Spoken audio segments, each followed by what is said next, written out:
চলছে বাংলার ফুটবলের জয়গান। হামজা সুমিত্রা একেবারেই বদলে দিয়েছেন লাল সবুজের ফুটবলের চিত্র। ভুরি ভুরি মাস্টার ক্লাস কোচদের সিভি, সাথে এবার যোগ হয়েছে বিভিন্ন দেশ থেকে বাংলাদেশের সাথে ম্যাচ খেলার আমন্ত্রণ। জুন ও নভেম্বর উইন্ডোতে বাংলাদেশকে ফিফা প্রীতি ম্যাচ খেলার আমন্ত্রণ জানিয়েছে ফিলিপাইন ও লিথুনিয়া। বাংলাদেশ থেকে ৪৬ ধাপ এগিয়ে আছে ফিলিপাইন, আর ৩৩ ধাপ এগিয়ে থাকা দল লিথুনিয়া। র্যাঙ্কিংয়ে পিছিয়ে থাকা এমন একটা দলের বিপক্ষে খেলার আগ্রহের মূল কারণ হামজা সমিত, জামালরা আর বাংলাদেশের ফুটবলের উন্নয়ন। লিথুয়ানিয়া ইনফ্যাক্ট আমাদেরকে নভেম্বর উইন্ডোতে ইনভাইট করেছে ফিফা ফ্রেন্ডলি খেলার জন্য, লিথুয়ানিয়াতে একটি ম্যাচের জন্য। That will be the second European country.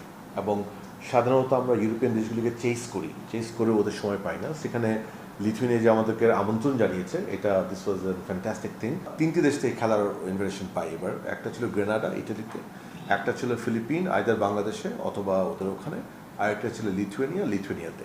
মাঠমুখী দর্শক, গ্যালারি ভর্তি গর্জন। হামজার পেছনে দৌড়াচ্ছে বিজ্ঞাপন। শুধু বিজ্ঞাপনের শুটিং করতেই 4 দিনের সফরে বাংলাদেশে এসেছেন হামজা চৌধুরী। ক্রিকেট ছাপিয়ে ফুটবলের পেছনে বিজ্ঞাপন প্রতিষ্ঠানের এমন দৌড়ঝাঁপ বার্তা দেয় বাংলার ফুটবলের নতুন সূর্যোদয়ের।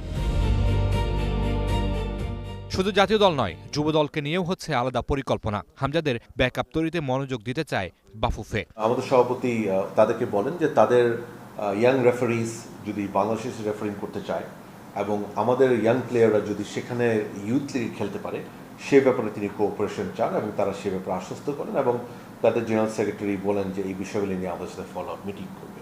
ইতিমধ্যেই জুন উইন্ডোতে 4 জাতীয় টুর্নামেন্ট ও সান মারিনোর সাথে ফিফা প্রীতি ম্যাচ আছে বাংলাদেশের। দেখার বিষয় হামজাদের জন্য আর কোন কোন দেশ থেকে আসছে প্রস্তাব।